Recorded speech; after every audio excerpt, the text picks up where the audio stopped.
આમ આદમી પાર્ટીની ખેડૂત બચાવ યાત્રાનો બીજો દિવસ, પણ પહેલા દિવસ શું થયું? પહેલા દિવસમાં ખાસ ખાટલા બેઠક થઈ, ચોપાલ પણ થઈ. ખેડૂતોના પ્રશ્નો સાંભળવામાં આવ્યા. સાંભળ્યા પછી આમ આદમી પાર્ટીના ત્રણેય નેતાઓ એટલે કે ઈશુદાન ગઢવી, પયુર રામ અને મનોજ સોરઠિયા ત્રણેય ગ્રામજનોને સમજાવ્યું કે કઈ રીતે આમ આદમી પાર્ટી આવશે તો કામ કરશે. ખાસ કરીને પંજાબનું ઉદાહરણ પણ આપવામાં આવ્યું. પણ સવાલ એ છે કે હજુ ગામે ગામ આ યાત્રા જઈ રહી છે, લોકોનું નાળ પાળખવાની કામગીરી થઈ રહી છે, કારણ કે આગામી દિવસોમાં જે ચૂંટણી આવવાની છે તેમાં મહત્વપૂર્ણ ફેંસલો થશે. નમસ્કાર, હું છું ચિંતામણી પુત્ર અનિલ પટેલ. સ્વાગત છે આપનું અમારા વિશેષ કાર્યક્રમમાં. આવો સાંભળીએ આ ત્રણેય નેતાઓ પોતાના ખાટલા બેઠકમાં ખેડૂતોને શું કહી રહ્યા છે. બોલો ભારત માતા કી જય જવાન, જય જવાન. આમ તો લાડુડી મુકામેથી વારંવાર નીકળવાનું થતું હોય, પણ આ ખાટલા બેઠકમાં તમારી યારે મીટિંગમાં પહેલી વાર આવ્યો છે. બાકી અહીંથી તમારો પેરિસ જેવો જે રોડ છે એ રોડમાંથી નીકળીએ, મોડી રાતે નીકળતા હોય એટલે લગભગ નીંદર કમ્પ્લીટ આવી ગઈ હોય તો ઉડી જાય નીંદર, એટલે એ ચિંતા રોડની નથી.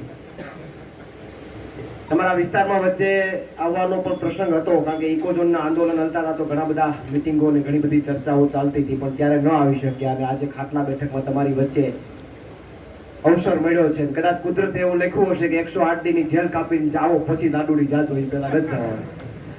એટલે તમારી વચ્ચે ઉપસ્થિત થયા છે ત્યારે ખેડૂતોની એક યાત્રા, અને યાત્રાની અંદર આજે સોમનાથ દાદાના સાનિધ્યમાંથી દર્શન કરીને આ યાત્રાની શરૂઆત થઈ છે.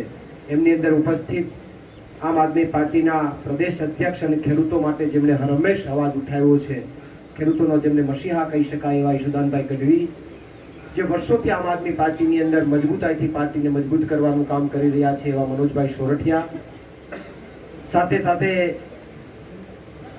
અમારા જેવો જ એક લડાયક યોદ્ધો અને જેલમાં પણ પૂરી તાકાતથી 56 દિવસ સુધી જેમણે જેલ ભોગવી છે, અને એ જેલમાં આવ્યા હોય છે તો આખા ગામને દુઃખ લાગ્યું હશે. મને ખુશી થઈ હતી, ઊંધું થયું હતું, કારણ કે અમે વહી જાય ને એ છટકી જાય એ અમને પોહાણ નતું.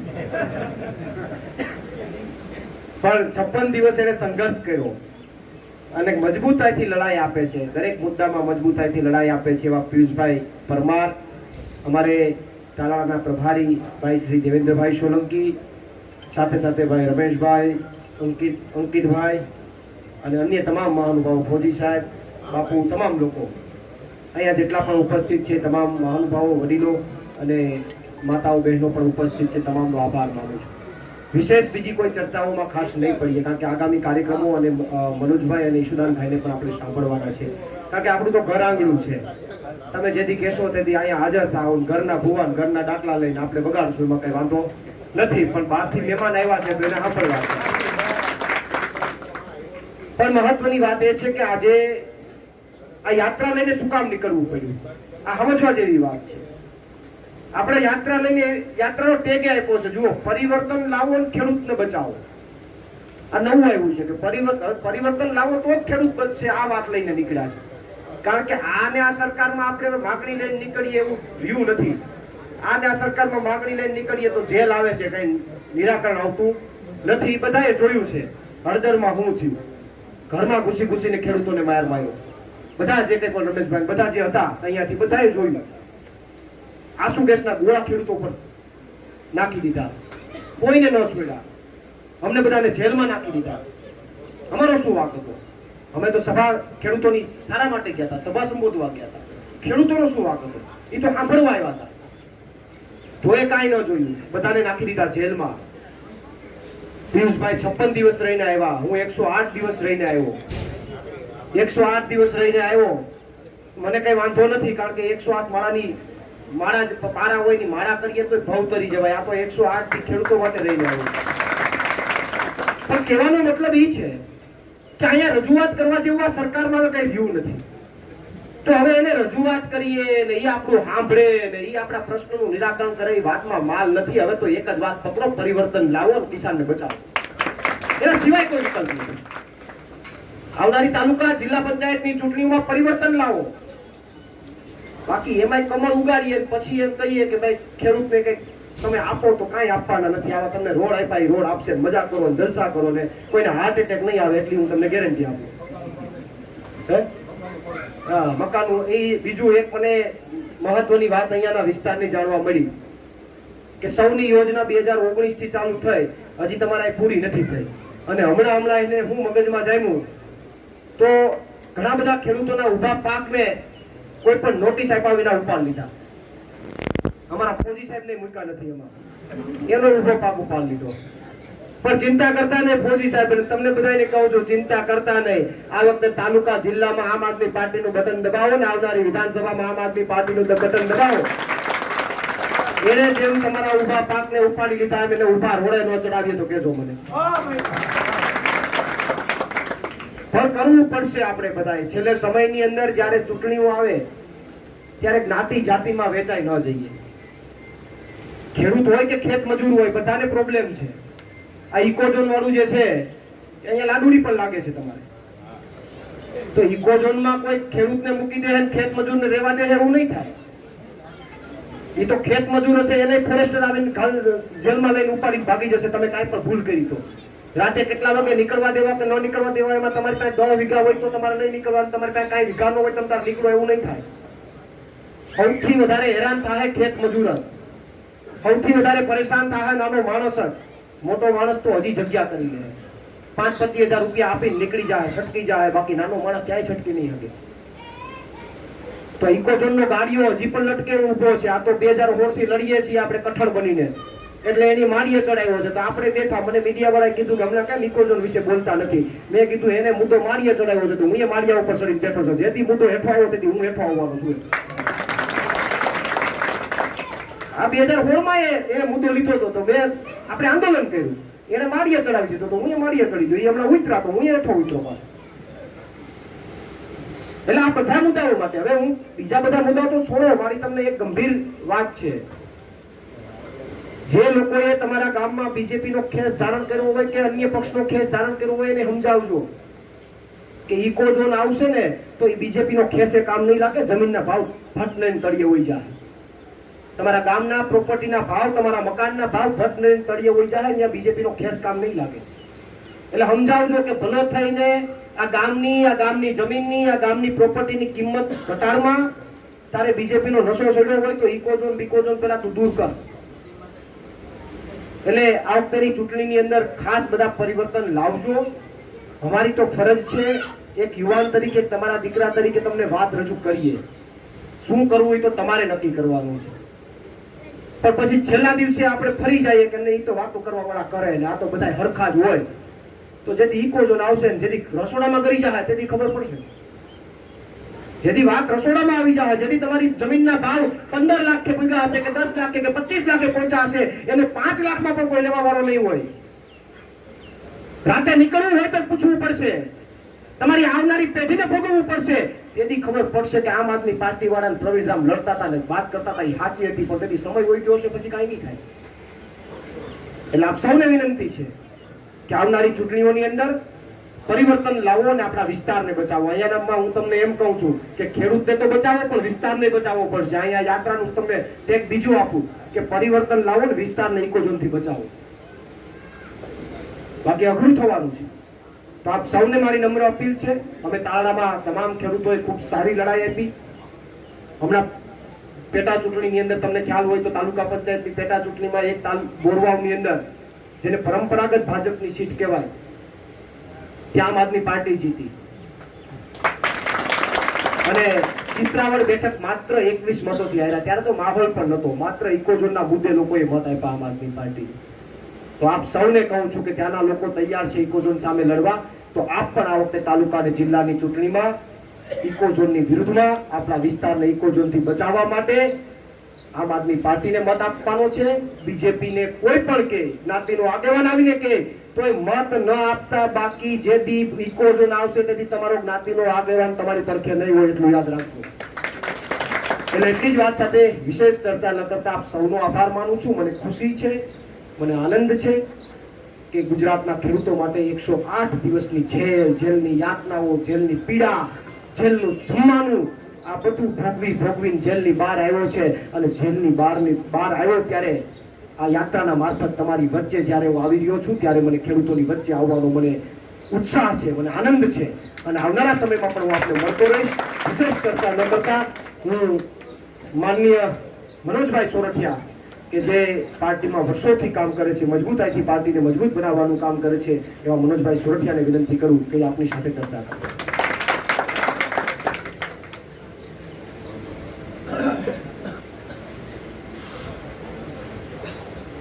જય જવાન.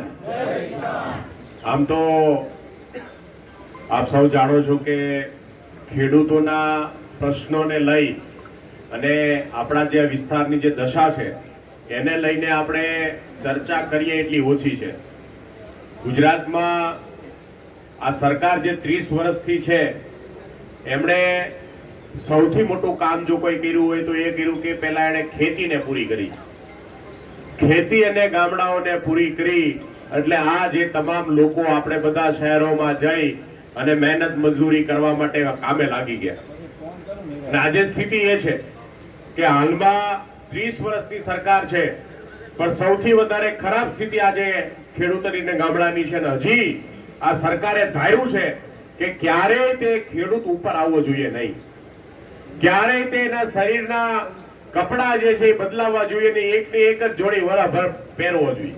આ આપણે જોયું છે. આપણા ખેત પેદાશોના ભાવ નહીં આપવા, આપણા વિસ્તારોની અંદર સારી સુવિધાઓ નહીં ઊભી કરવી, બાળકો માટે સારી ભણવાની સુવિધાઓ નહીં, દવાખાના નહીં થી માંડીને તમામ તમે જુઓ કે વિસ્તારની અંદર કોઈ કામ ન કરવા, રોડ રસ્તા ન બનાવવા જેથી કરીને લોકો થાકે. આવી સ્થિતિમાં 30 વર્ષ આપણે ભાજપને અજમાવી જોઈએ. 30 વર્ષ સુધી આપણે એને વારંવાર જ્યારે મત માંગવા આવે ત્યારે આપણે વારંવાર મત આપીએ અને સ્થિતિ જે છે એ સારી થવાને બદલે ખરાબ થાય. અને આવી આજે જે સ્થિતિ છે એની અંદર આપણા બધાની ગુજરાતના લોકોની લાગણી અને ગુજરાતના લોકોની જે આશા છે એમાંથી એક નવી પાર્ટી ઉભરી આવી, આમ આદમી પાર્ટી. આમ આદમી એટલે કે આપણા જેવા લોકોની પાર્ટી, સામાન્ય નાના માણસોની પાર્ટી. અહીંના નેતા હોય તે કોઈ બહુ મોટા નેતાઓ નહીં, એમના બાપ દાદા હોય કોઈ ચૂંટણીઓ લડેલા નહીં, અલગ અલગ વિસ્તારની અંદર અલગ અલગ ક્ષેત્રમાં કામ કરતા હતા. આપણા ભાઈ ઈશુદાનભાઈ આપણે બધા ઓળખીએ છીએ કે જયારે એ પત્રકાર હતા ત્યારે પત્રકાર તરીકે સૌથી મોટું કામ જો એને કોઈ કર્યું હોય તો એ ખેડૂતો માટે કર્યું. આજે ગુજરાત સૌરાષ્ટ્રની અંદર આખા ગુજરાતમાં જ્યાં જાઓ ત્યાં ખેડૂત કોઈ પત્રકારને ઓળખતા હોય અને એ પત્રકારે ખેડૂતો માટે સતત જે અવાજ ઉઠાવ્યો હોય એવો ભાઈ ઈશુદાનભાઈ ગઢવી, એને પત્રકાર તરીકે એમને એવું લાગ્યું કે પત્રકાર તરીકે જિંદગીભર હું અવાજ ઉપાડીશ તો પણ ખેડૂતનું ભલું થવાનું નથી, ગુજરાતના નાના માણસોનું ભલું થવાનું નથી, રાજનીતિમાં આવવું પડે. અને રાજનીતિમાં આવ્યા અને આજે ગર્વ સાથે કહીએ છીએ કે આમ આદમી પાર્ટીનું નેતૃત્વ ઈશુદાનભાઈ ગઢવીના હાથમાં છે, જે એવો માણસ છે જેને ખેડૂતની પીડા પોતાની અંદર છે. તમે જુઓ ગુજરાતમાં જેટલા પણ યુવાનો આમ આદમી પાર્ટીના આખા હવનની અંદર આહુતિઓ આપે છે એ એવા ઘરમાંથી, એવા પરિવારમાંથી આવતા લોકો છે કે જેમણે પોતે આ પીડાઓનો અનુભવ કર્યો છે, પોતે દુઃખ જોયું છે, પોતે ગરીબાઈ જોઈ છે અને એટલા માટે ગુજરાતને આ પીડામાંથી મુક્ત કરવા માટે આમ આદમી પાર્ટીમાં આવ્યા છે. ગોપાલભાઈ ઇટાલિયાનો આપણે આમ વર્ષોથી ઓળખીએ. અનેક વખત અનેક લડાઈઓ હોય, જ્યાં લડાઈ હોય ત્યાં જાય, જ્યાં પણ સંઘર્ષનું મેદાન હોય, જ્યાં લોકોના પ્રશ્નો ઉપાડવાનો હોય ત્યાં જાય. આપણે વિસાવદરની જનતાનો આભાર માનીએ કે વિસાવદરે ગોપાલ ઇટાલિયાને ધારાસભ્ય બનાવ્યો અને આજે આમ આદમી પાર્ટી જે છે અને આપણે ગુજરાતનો અવાજ જે છે એટલો બુલંદ કરી શકીએ છીએ. સરકારને પણ આજે આ આમ આદમી પાર્ટી જે પ્રશ્નો ઉપાડે એના પર કામ કરવું પડે છે.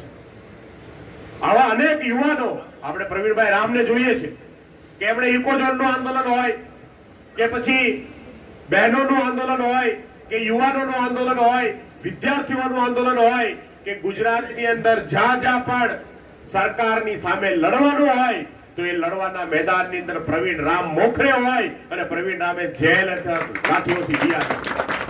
હમણાં 108 દિવસની યાત્રા કાઢીને આવ્યા. કોના માટે? ખેડૂતો માટે.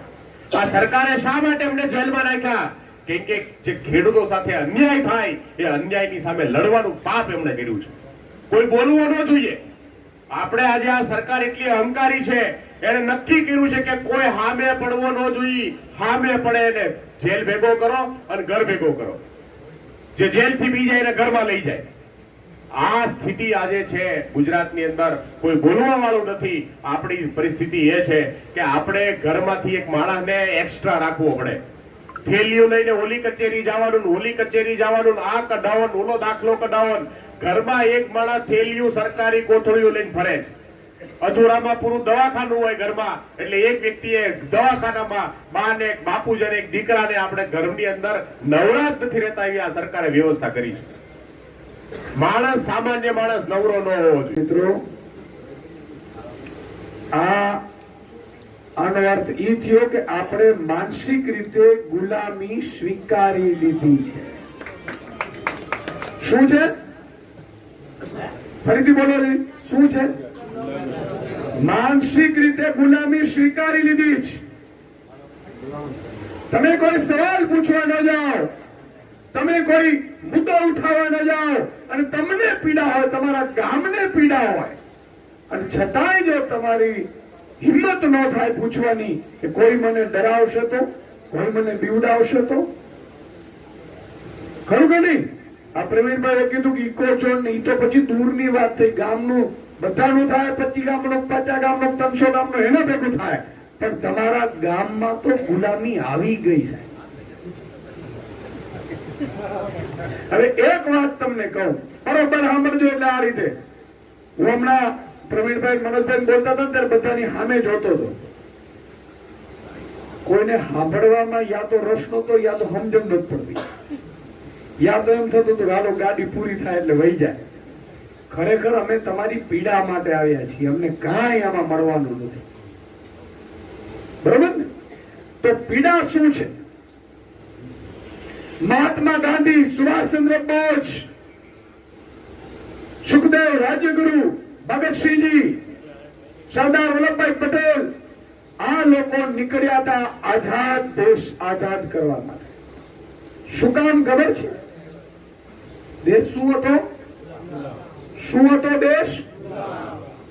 બરોબર યાદ કરો, બરોબર ગુલામ હતો. અંગ્રેજો કેટલા હતા ખબર છે? આપણે ભણાવવા જ નથી દીધું આવું. ભણે તમે જાગૃત થાવ, તમને ખબર પડી જાય બાપુ. 5000 અંગ્રેજો હતા, કરોડો ભારતીયો ઉપર એ લોકોએ સાહેબ વેપાર કરવા આવ્યા હતા. પછી શાસન લઈ અને કરોડો ભારતીયો, 30 થી 32 કરોડ ભારતીયો ગુલામ બનાવી દીધા હતા માત્ર 5000 લોકોએ. કેટલા લોકો? ભાજપના કેટલા છે?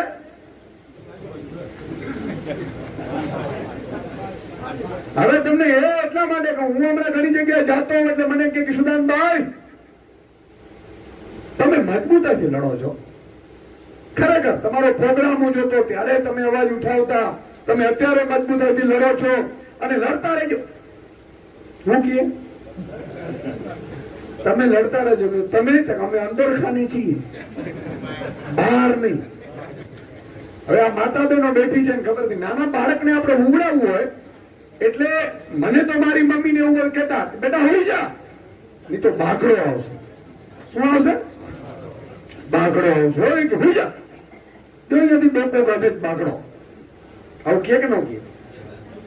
અત્યારે આ જે અંદર ખાને કહે છે કે સુદાનભાઈ તમે લડો, અમે અંદર ખાને છીએ, એ કોઈક થી ડરે છે. કોનાથી? બાકડાથી. સાચું કે નહીં? હવે આ બાકડો છે કોણ? આમ આદમીમાં તો હોય નહીં, કારણ કે અમે ભેગા આવ્યા તો અમારા ભેગા બાકડો હોય ને. અમારી ભેગા બાકડા છે નહીં. એ ભોજી સાહેબ છે ને આવા બધા છે, પિયુષભાઈ ને અંકિતભાઈ, બરાબર છે. એનો મતલબ કે કોઈક પાર્ટીમાં બાકડો છે, બરાબર છે. હવે બાકડાની બીક આપણી જોડે આવતો નથી, તો બાકડો કઈ પાર્ટીમાં છે? ભાજપમાં. એ નક્કી થઈ ગયું કે કોઈક ભાજપમાં બાકડો છે જેનાથી આપણે બીએ છીએ એટલે આવતા નથી. તો સાહેબ આજે બાકડો આમ આદમી પાર્ટીમાં આવતા ડરાવે છે, અથવા તો રેલીમાં જતા ડરાવે છે, તો અવાજ ઉઠાવતા ડરાવે છે. કાલે આપણી બહેનો દીકરીઓ ઉપાડી જશે બાકડા, પછી શું કરીશું? અંગ્રેજોએ આ જ ધંધો કર્યો હતો. 1708 અંગ્રેજો પેલા સુરતમાં વેપાર કરવા આવ્યા, પછી જોયું કે આ તો અંદરો અંદર લડીને મરી જાય એમ છે. અને એને જેટલા બાગડા હતા ને ગામ દીઠ, જે લુખાઓ ભ્રષ્ટાચારીઓ, એને રૂપિયા આપીને પોલીસ મિત્ર બનાવી દીધું ને એને ગામનો બોસ બનાવી દીધો ને એને અંગ્રેજનો વફાદાર બનાવી દીધો. એટલે કરોડો નાગરિકો ગુલામ બની ગયા હતા. આજે આ ભાજપ વાળા તમને આટલો ડરાવે છે, કાલે આપણા ઘર ઉપર આવીને ઉભા રહેશે. અને અત્યારે જુઓ તમે, અત્યારે જુઓ, ખરેખર આ ગામમાં હમણાં અંકિતભાઈ મને કહેતા હતા મિત્રો, એ ગોપાલભાઈ ની સભા હતી, પછી નક્કી થયું કે આ ગામ જેટલા રસ્તા છે ને જાતે ભરી નાખીશું આપણે. અને આ લોકો ટ્રેક્ટર લઈને ભરવા નીકળે, રોકવા દીધું, રોકી દીધું. નહીં, અમે કામ કરીએ નહીં અને કરવા દઈએ નહીં. બોલો ભારત માતા. તમે ભણના દીકરાઓની હિંમત તો જુઓ. અને છતાંય ગામમાંથી મત નીકળ્યા. સંજય જેવો યુવાન મિત્રો 7 મતથી હારી ગયો, 7 મત. એનો મતલબ એ થયો કે હજી કોઈ અસત્ય તરફ જીત વળી રહી છે. રાવણ જીતશે, રાવણ તો શું થાય? સીતામાને ઉપાડશે, એને તો ઈ આવડે. રાવણ ને બીજું શું આવડે? સાચું કે નહીં? મારી વાત બરોબર સમજાય છે કે નથી સમજાતી? તમને આજે હું તમને કહું કે કોઈ તમને પ્રશ્ન નેતા આવે તો તમને 50 પ્રશ્નો હું લખાવડાવું કે તમારી સમસ્યા કેટલી છે. આજે યા તો તમને સમસ્યાની ખબર નથી, યા તો તમારી બોલવાની હિંમત નથી, યા તો તમને એમ છે મૂકો ને આપણે હું આનું થાય મારું થાય, લે પિયુષ નું થાય મારું થાય, અંકિત નું થાય મારું થાય. નહીં મિત્રો, જિંદગી છે ને 5-25 વર્ષની મયડી છે. માઇક આંગલાની જેમ જિંદગી નથી જીવાતી. સામે મોત હોય તો મોડે મોડો કરી દેવાની તાકાત. તમે જો હક અને અધિકાર માટે નહીં લડી શકો તો તમને આ ધરતી ઉપર જીવવાનો અધિકાર પણ નથી. આપણે આઝાદ દેશમાં રહીએ છીએ. શું કરશે? જેલમાં નાખશે. આ પ્રવીણ રામને 108 દિવસ રાખ્યા, પિયુષ પરમારને 58 દિવસ રાખ્યા. એ લોકોએ સંકલ્પ લઈ લીધું. આને કહી દીધું કે 108 સીટ આપણે આમ આદમીને આવે. આને સંકલ્પ લીધું 56 આવી, 56 ભાજપની, વધવી ન જોઈએ. આવા સંકલ્પો લેવાના. પણ હું સમસ્યા ગણાવું. અહીંયા સ્કૂલ છે સંજય, કેટલા ધોરણની? હવે સાંભળો, છે ઈ પડવાની તૈયારીમાં છે, સ્કૂલ છે નહીં. તમારા મારા બાળકો આખી જિંદગી ગુલામ બને એટલા માટેનું આખું ભાજપે ષડયંત્ર રચ્યું. કોઈ સ્કૂલ બનાવતા નહીં. ભાજપે એવું કહી દીધું કે અહીંયા કોઈને શિક્ષકોને રહેવા ન દીધા તો તમારા મારા બાળકને ઉત્થાન ન થવા દે, એને કાયમી મજૂર અને શ્રમિકને લાચાર રાખે, એના માટેનું ષડયંત્ર રચ્યું હોય તો ઈ પહેલી સમસ્યા તમારી છે. પડી ખબર? પડી ખબર? હવે બીજી સમસ્યા રોડ રસ્તાની તો છે જ. તમને કોઈ ભાવ મળે છે? ભાવ મળે છે નથી મળતા? ભાવ મળે છે કોઈને? ભાવ નથી મળતું, એ બીજી સમસ્યા છે.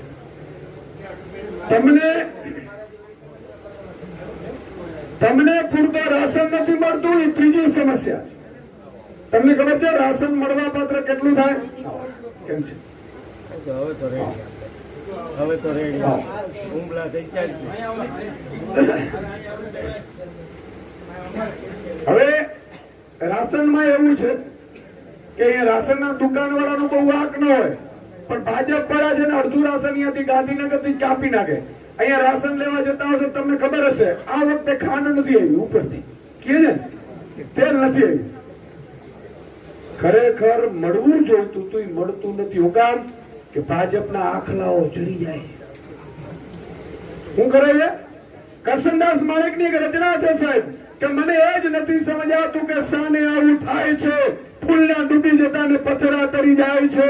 મને એ જ નથી સમજાતું કે સાને આવું થાય છે સૂકું તણકલું ડોયલું કામ કેનું ને, એટલે કે ગાય માતાને સૂકું તણકલું ખાવા માટે નથી, પ્લાસ્ટિક ખાય છે. આ કવિનું કહેવાનો ભાવાર્થ સમજાવું છું.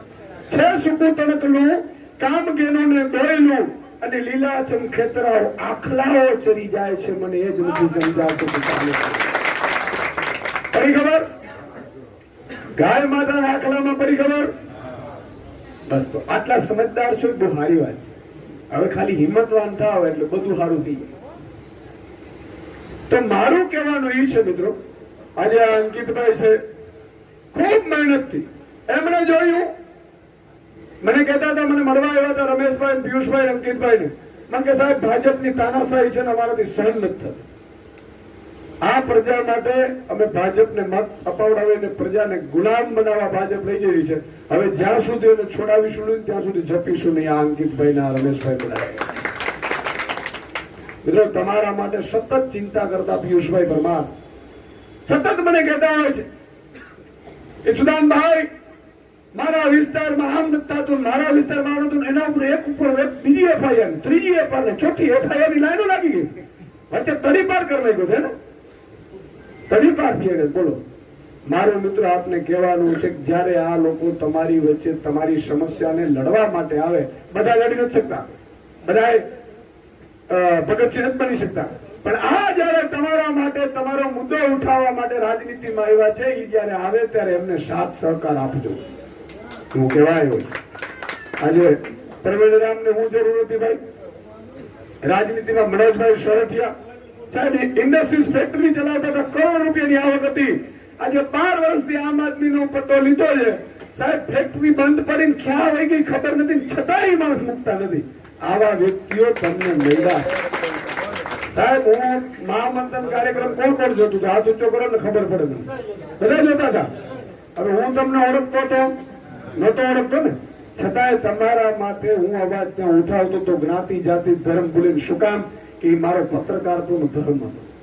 સારું કરતી હતી ભાજપ સરકાર, અને જાહેરમાં વખાણ કરતો હતો. આજે પણ કરું યાર, આજે પણ સારું. ભાજપમાં સારા એવા નેતા છે કે જેને હું નતમસ્તક વંદન કરું છું. તમારી ભાજપ, તમે ભાજપમાં છો, પણ તમારું હાલતું નથી વાત અલગ છે, પણ તમારા દિલમાં સારા લોકો માટેની માન છે. પણ અત્યારે કડદાવાળા બેહી ગયા, તકલીફ છે. હારા તો છે ભાજપમાં, નથી એવું નથી. અને કડદાવાળા બેહી જાય પછી તો એ કડદો જ કરે. તો મિત્રો મારી આપ સૌને વિનંતી છે, માતા બહેનોને વિનંતી છે, આજે આલા ગ્રાન્ડ રસ્તા જોવા હોય, સારી હોસ્પિટલો જોવી હોય, તમારા ગામમાં સારી ડોક્ટરો, તમે અહીંથી નીકળો મફતમાં દવા મળે, બધા રિપોર્ટ મળે, તમને રાશન તમારા ઘરે આવીને આપી જાય, તમારા સારામાં સારી સ્કૂલો હોય. પંજાબમાં 117 વિધાનસભા છે. કેટલી બોલતા રહીએ ને મને ખબર પડે, ઊંઘ ન આવે તમને, આ તકલીફ પડે. માણસ સુતા હોય પછી કાયમી સુદાનભાઈ ગળા ખાવાનું નથી ભાઈ. એકવાર બે વાર ગળું 5-7 વર્ષ થી આવે પછી બચાવી લેજો, નહીં તો પછી આ કઈ કાયમી આદત તો મારું જ બરોબર કે નહીં મોદી સાહેબ? મારે કહેવાનું એ છે મિત્રો કે 117 વિધાનસભા છે, 4 વર્ષ પંજાબમાં, 4થા વર્ષની આ સરકાર છે. આલા ગરાન સ્કૂલ ઓફ એક્સલન્સ 100 જેટલી દરેક વિધાનસભામાં એક સાહેબ એવી બનાવી છે કે જ્યાં 4-4 લાખ રૂપિયો ફી હોય બાળકો ન પડે ને એવું શિક્ષણ અત્યારે પંજાબમાં ચાલુ થયું છે. તમારા આ ગામમાં અહીંયા નાની બાળકીઓ ફરે છે, તમે ક્યારે સપના જોયા કે આ બાળક છે? તાર બેટા તારું નામ શું છે? નામ બોલ તો તારું નામ બોલ. હે મિત પ્રિન્સ. જો નામ કેટલું રૂપાળું છે, પ્રિન્સ. આ પ્રિન્સ છે. તમે એવું નથી જોતા કે પ્રિન્સ કલેક્ટર બનીને આ ગામમાં આવે? અને પ્રિન્સ કલેક્ટર બનીને આવે તો સારી લાડી લઈને આવે પાછી ભેગી, છે કે નહીં? ભણશે તો એને મળશે. અને સાહેબ એના પરિવારનું કેટલું ગૌરવ થઈ જાય. તો આવા પ્રિન્સ ને કલેક્ટર, ડોક્ટર, એન્જિનિયર અને સારા બનાવવા માટે આમ આદમી પાર્ટી રાજનીતિમાં આવી છે. ત્યારે બનશે જ્યારે આ ગામમાં સારામાં સારી ઇંગ્લિશ મીડિયમની સ્કૂલ હશે ને ત્યારે બનશે. તો તમારી આટલી બધી અઢળક સમસ્યાઓ છે સાહેબ, પણ તમને ખબર જ નથી. ગામમાં આવે હું આવ્યું હતું, ફલાણા ભાઈ આવ્યું, હું કર્યું તો થોડા ઘણા આમ તેમ કરે એમ છે. હાલો કેટલા મત છે? તો 250 નાખો પાણીમાં. અંગ્રેજોએ આવું જ કર્યું હતું. સુરતમાં થાણું સ્થાપ્યું, કેટલાક ઉદ્યોગપતિઓ ભેગા કર્યા, અને પછી આખા દેશ ઉપર રાજ કર્યું, જે આ લોકો કરે છે. હવે જાગજો, જો નહીં જાગો તો ફરીથી કોઈ ઈશુદાન તમને જગાડવા નહીં આવે. જય હિન્દ, જય ભારત. ખાસ કરીને આ ખેડૂત બચાવ યાત્રા છે એને આપ કેવી રીતે જુઓ છો? જરૂરથી મારા કોમેન્ટ બોક્સમાં કોમેન્ટ કરજો. એ સિવાય અમારી યુટ્યુબ ચેનલ આપ લાઈક કરો, સબસ્ક્રાઇબ કરો, બેલ આઇકન દબાવો.